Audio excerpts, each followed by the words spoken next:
My sister publicly humiliated my children at the family gathering. Get these parasites out of here.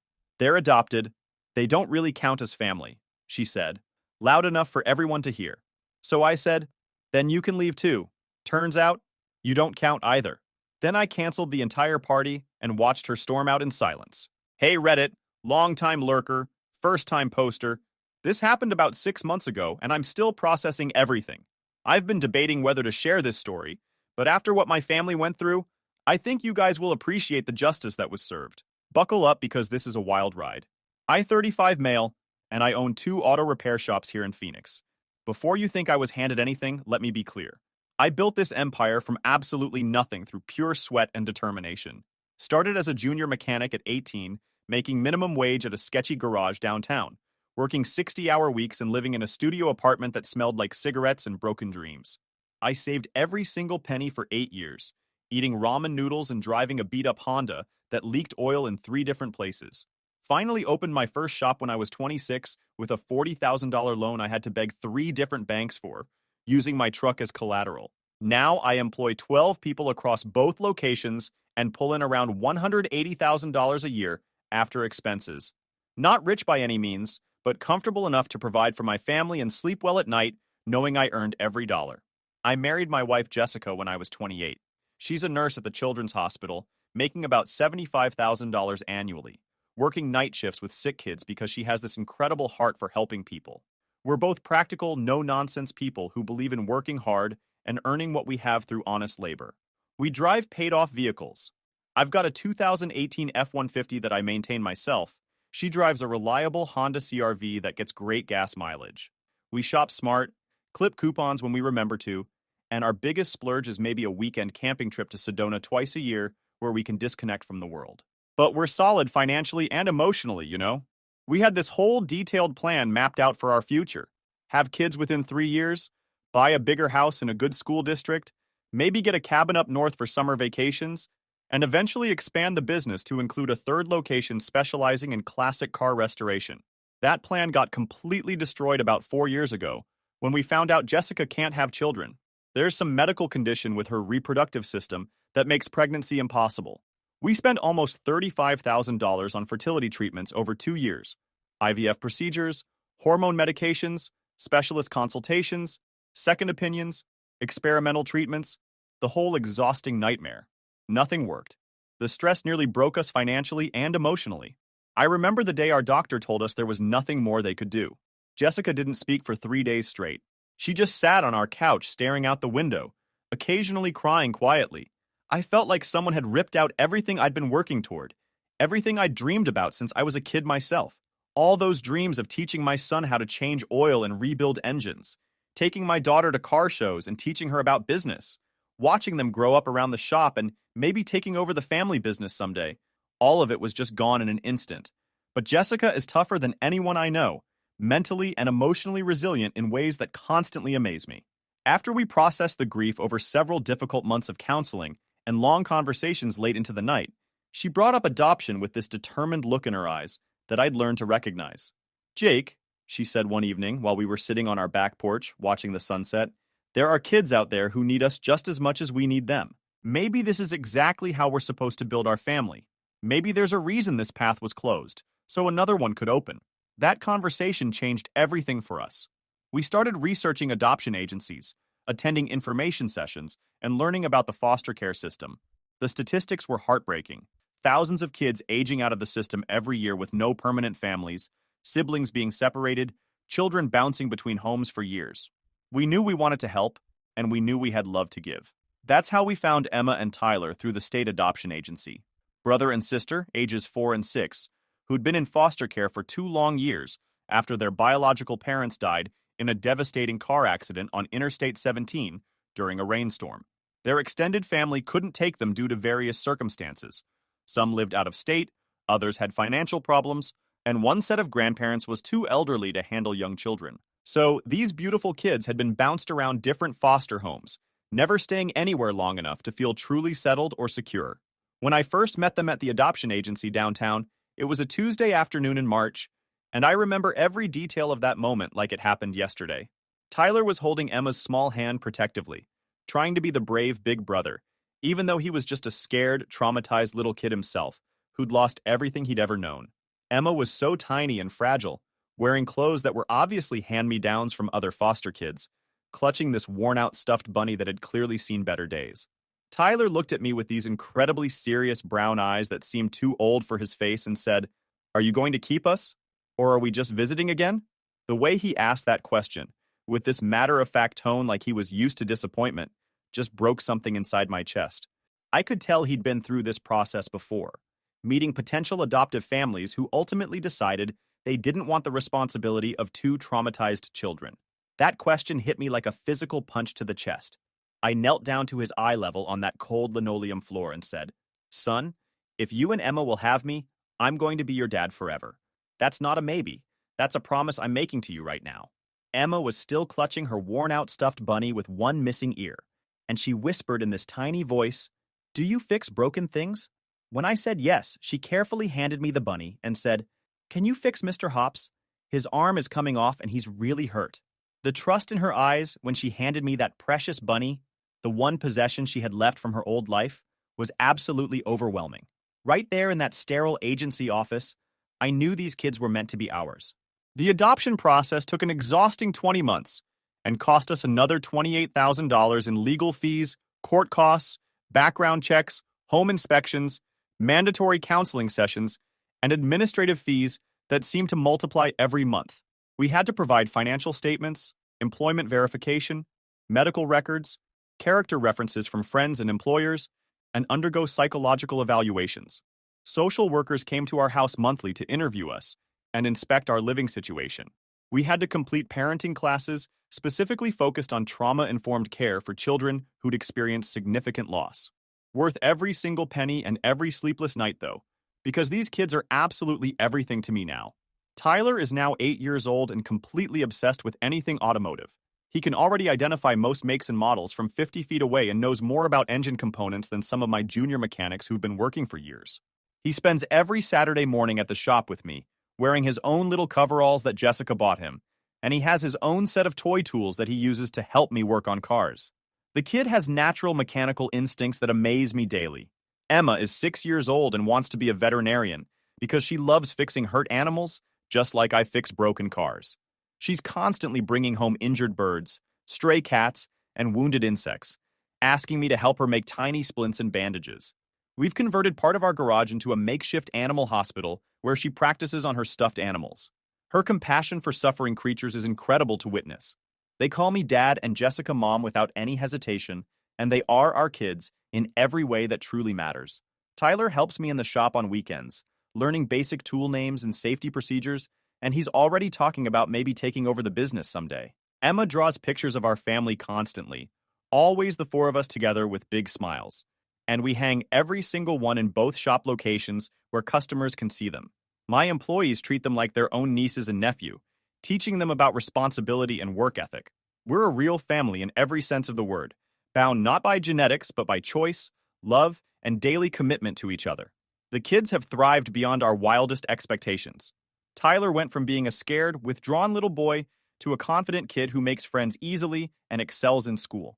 Emma has blossomed from a timid child who barely spoke above a whisper to an outgoing girl who loves to read stories aloud and help other kids who seem lonely. They've both been in therapy to process their early trauma, and their progress has been remarkable. Our house is filled with laughter, homework debates, bedtime stories, and all the beautiful chaos that comes with family life. Which brings me to my sister Amanda, the most entitled, manipulative, and narcissistic person who has ever walked this earth, and someone who has made our family's life significantly more difficult from the very beginning. Amanda is 30 years old and has never worked a real day in her entire privileged life. Our parents, Robert and Linda, treated her like absolute royalty from the moment she was born, while giving me the traditional tough love approach that builds character. I had a long list of daily chores, strict curfews that were actually enforced, and had to earn every single thing I wanted through hard work and good behavior.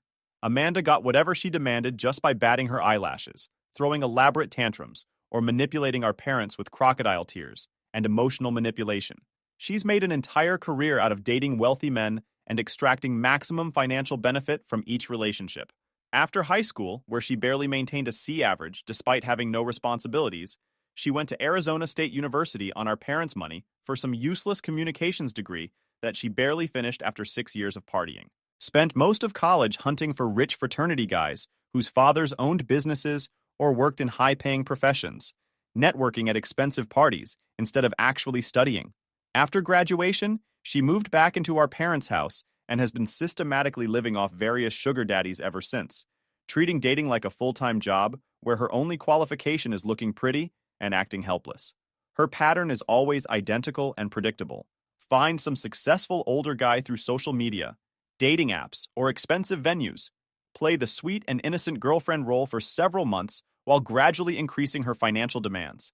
Get him to pay for increasingly expensive aspects of her lifestyle, then move on when she gets bored, or find someone wealthier who can provide even more luxury. Over the years, she's had serious relationships with a personal injury lawyer, a plastic surgeon, 2 different real estate developers, and currently she's with some tech executive named Brandon, who's probably 20 years older than her and makes more money than he knows what to do with. Amanda drives a BMW that Brandon bought her, lives in a luxury downtown apartment that he pays for, $3,200 per month, and spends her days getting her nails done, shopping at expensive boutiques, taking yoga classes she never finishes, and posting Instagram photos about her blessed life. She acts like she's some kind of lifestyle influencer, even though she has maybe 4,000 followers who are mostly family members and random guys trying to hit on her. Her posts are all the same: expensive meals she didn't pay for, designer clothes she didn't buy, and motivational quotes about manifesting abundance when she's never worked for anything in her life. But here's what really gets me. She looks down on everyone else, especially me and my family. Because I work with my hands and didn't go to college, she treats me like I'm some kind of peasant. She makes comments about how I smell like motor oil and how it's embarrassing that her brother is just a mechanic. When Jessica and I adopted Emma and Tyler, Amanda's reaction was absolutely disgusting. The first time she met them, she said, "I don't understand why you'd want someone else's damaged kids. You don't know what kind of genetics they have or what problems they'll develop. It's like buying a used car without checking the history." When Tyler tried to show her his toy car collection, she literally rolled her eyes and said, "That's nice, sweetie, but I don't really do the kid thing."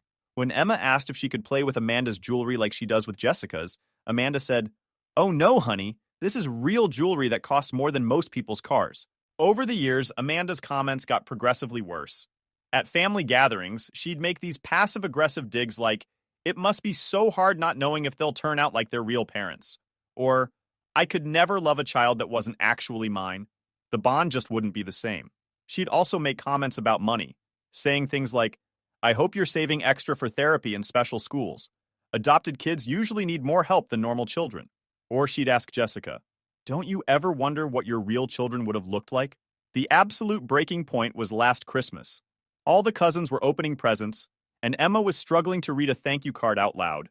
She's been working really hard on her reading, and Jessica and I were so proud of her progress. But Amanda made this loud comment: "Some kids here just aren't as naturally smart as real family. It's genetic, you know."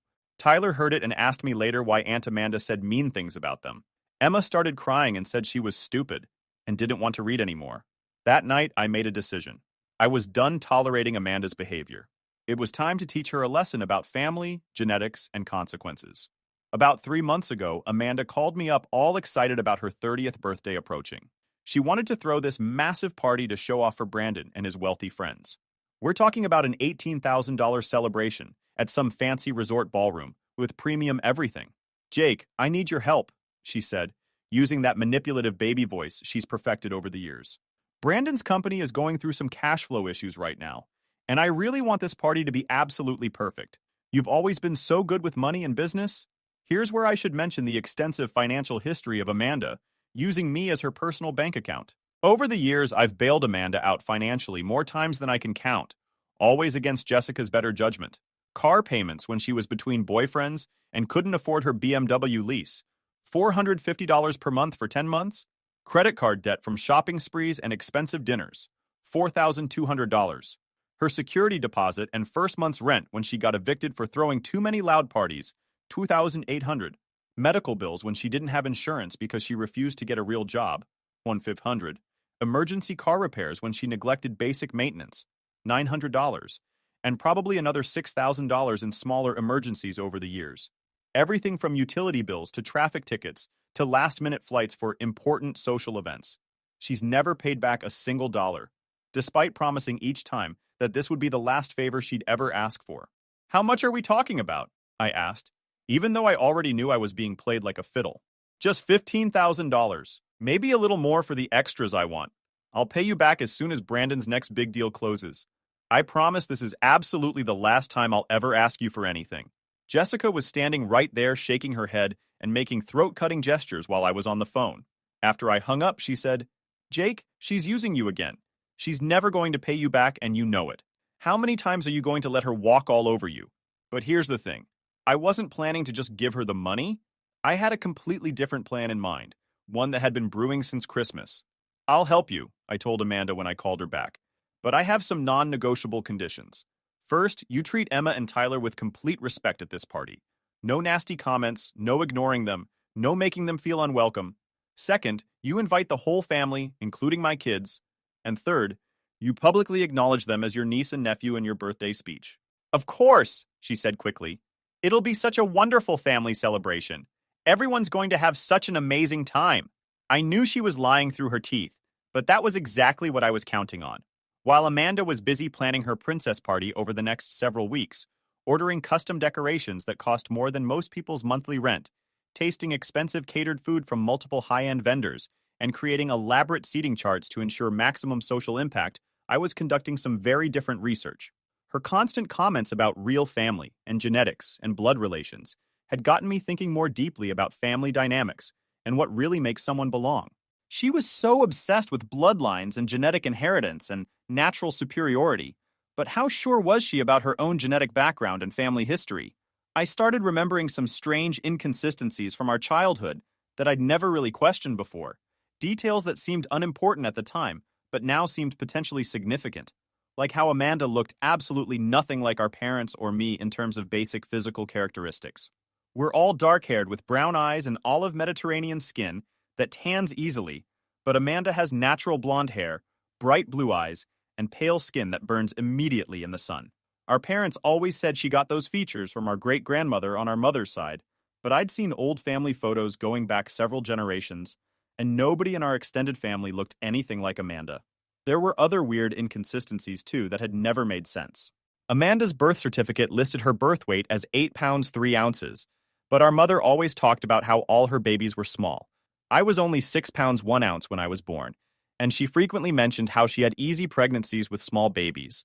Amanda was supposedly born right here in Phoenix, but I remembered overhearing our parents having hushed conversations about taking a special trip around the time she would have been born, and there were old plane tickets in our basement storage that showed they'd traveled to California around that exact time period. So I decided to do some serious investigating using resources I hadn't considered before. I collected DNA samples from our parents, and Amanda using a method that would ensure accurate results. It wasn't difficult once I planned it out. I grabbed their toothbrushes when I was over helping our dad fix his garage door opener that had been acting up for weeks, and got Amanda's when she left her expensive designer purse at our house after a family dinner, and I spotted her hairbrush inside along with various makeup items that probably cost more than most people spend on groceries in a month. I sent everything to one of those DNA testing companies that advertise comprehensive results and paid for the fastest processing available, which cost an extra $200, but was worth it for the expedited timeline. While I waited for results, I also did some digging into Amanda's birth records and our family history using online databases and public records that are available if you know where to look and have the patience to search through decades of documents. Here's what I discovered through careful research. Amanda was born exactly 3 months and 2 weeks after our parents supposedly moved to Phoenix for Dad's new job opportunity. But when I checked Dad's employment records, he keeps everything meticulously organized in file cabinets in our basement. He didn't actually start working at his current company here until 8 months after Amanda was born. The timeline made absolutely no sense if you thought about it logically. I also found some old letters buried in boxes in our parents' basement when I was helping them organize and declutter last year. Letters from an adoption agency in California dated right around Amanda's birth, talking about finalizing the placement and completing the legal process, and thanking them for their patience during the matching period. When the DNA results came back 2 weeks later, everything clicked into place. Amanda shared 0% DNA with Robert and Linda. She was adopted, just like Emma and Tyler. But I found something else that made this discovery even more perfect. I managed to access some adoption records through a contact I know who works in family services. Amanda was actually born to a 16-year-old mother who had addiction problems and couldn't care for her. Her biological father was unknown. The same damaged genetics and unknown background she was always worried about with my kids? She had the exact same situation, possibly worse. Amanda's 30th birthday party was everything she wanted, and everything she deserved. She'd booked the ballroom at the Four Seasons, one of the most expensive venues in Scottsdale. There were ice sculptures, a chocolate fountain, a live string quartet, professional photographers, and a guest list packed with Brandon's wealthy friends and business associates. Amanda looked like she was playing dress-up in someone else's life. She wore this $3,000 designer dress that Brandon bought her, and jewelry that probably cost more than most people's cars. She was working the room like she was some kind of celebrity, name-dropping and telling everyone about her lifestyle and her successful family business, meaning my auto shops, which she had nothing to do with. Brandon was there too, this 48-year-old tech executive who honestly seemed kind of embarrassed by Amanda's over-the-top behavior. I could tell his friends weren't really buying her act either. Wealthy people have good radar for spotting fake social climbers. Emma and Tyler were on their absolute best behavior, dressed up in their nice church clothes that Jessica had bought special for the occasion. Emma had spent a week working on a birthday card for Amanda with her best handwriting and colored pencils. Tyler had saved up 3 weeks of allowance to buy Amanda a small jewelry box from the store downtown. They were so excited to give their aunt her presents and show her how much they cared. The party was in full swing for about 2 hours. People were eating the expensive catered food, listening to the live music, and admiring the elaborate decorations. Amanda was in her element, posing for photos and acting like she was royalty holding court. About halfway through the evening, Amanda gathered everyone around for the gift opening ceremony. She'd positioned herself on a small platform where everyone could see her.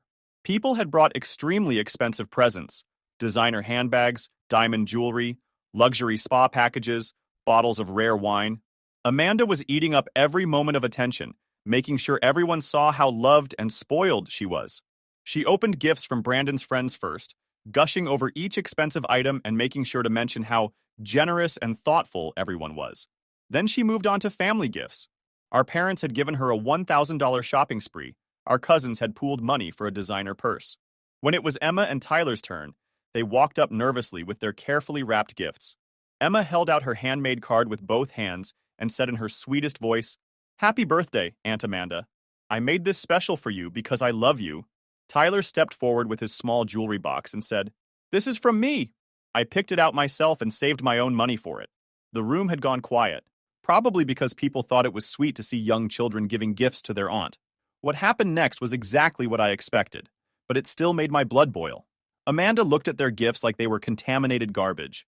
She didn't even reach out to take them. Instead, she let out this cruel, mocking laugh and said loud enough for everyone in the ballroom to hear, "Oh, sweetie, that's cute, I guess. But I don't really need homemade crafts or cheap trinkets. Maybe you should give these to someone who actually wants them.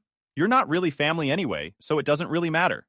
The entire ballroom went dead silent. You could have heard a pin drop. Emma's face crumpled and she started crying, dropping her card on the floor. Tyler looked confused and hurt, still holding his gift like he didn't understand what had just happened.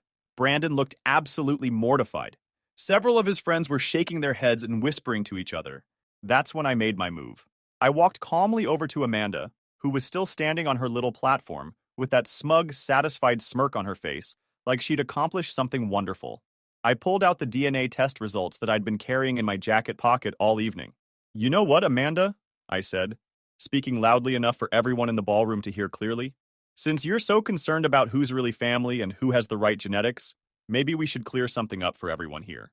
I handed her the folded papers. "Those are DNA test results from a certified laboratory. Turns out you're adopted too. And guess what? Your biological mother was a teenage drug addict, just like you always worry about with Emma and Tyler's background. Same damaged genetics you're always concerned about." Amanda's face went completely white. She unfolded the papers with shaking hands, looked down at them, then back at me, then over at our parents who were standing nearby, looking like they wanted to disappear into the floor. "This is fake," she stammered, her voice shaking.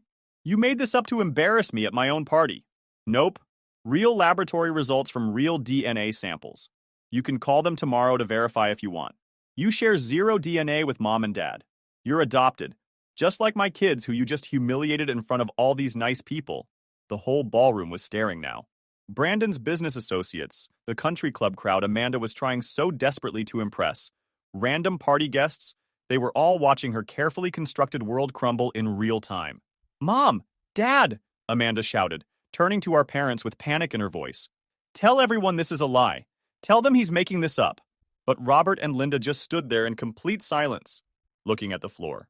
Finally, after what felt like an eternity, our mother spoke up. Amanda, we never wanted you to find out like this. We plan to tell you someday. That confirmation sent Amanda into complete hysterics. She started screaming at our parents about lying to her for 30 years, then turned on me screaming about ruining her special day.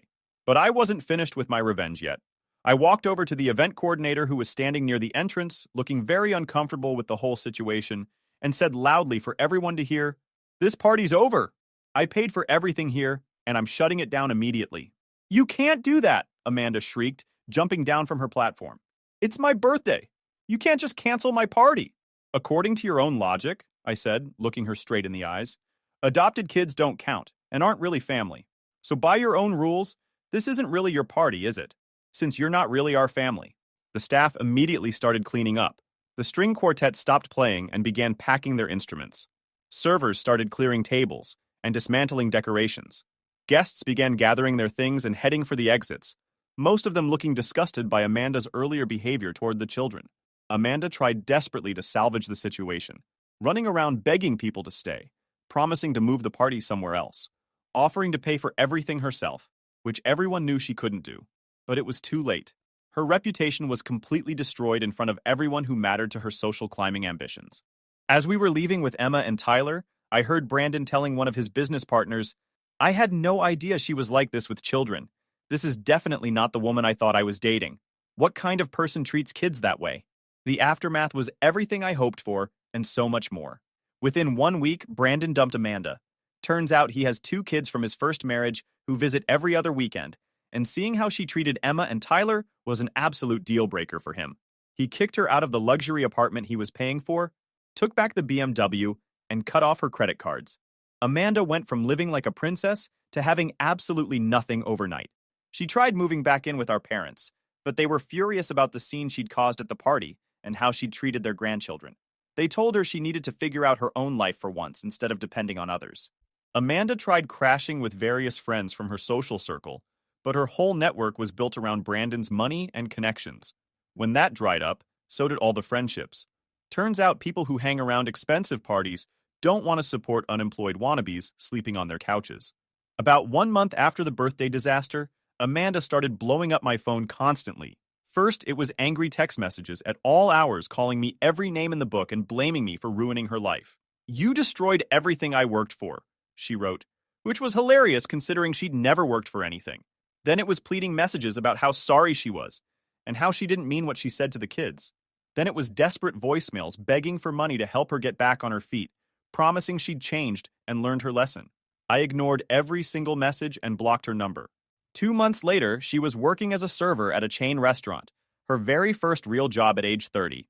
She was living in some rundown apartment with 3 roommates in a bad part of town. Her Instagram went from luxury lifestyle posts to complete radio silence. The designer clothes got sold off to pay rent. 3 months after her birthday party, she showed up at my house at 9 p.m. on a Tuesday night, crying and begging on my doorstep. "Jake, please," she said through tears. "I'm sorry about what I said to the kids. I was completely wrong. I'm losing everything. I'm going to be homeless. I'll do anything. I'll apologize to Emma and Tyler properly.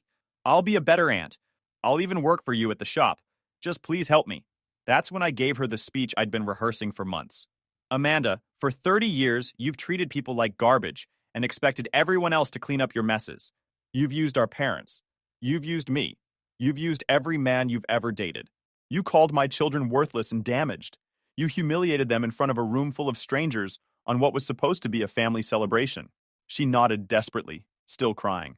"Here's the thing," I continued. "Emma and Tyler are worth more than you'll ever be. They've been through real hardship and came out stronger and kinder. You've been handed everything your whole life, and you're still a complete failure as a human being. So no, I won't help you. You made your choices. Now live with the consequences. I closed the door and haven't spoken to her since. Last I heard from our mother, Amanda had been evicted from her apartment and was sleeping in her car in various parking lots around town. She'd been fired from the restaurant job for showing up late repeatedly, arguing with customers about their orders, and having a generally terrible attitude. Our parents finally cut her off completely after she stole money from our mother's purse during a desperate visit and pawned some family jewelry. She's basically burned every bridge she ever had and has nowhere left to turn.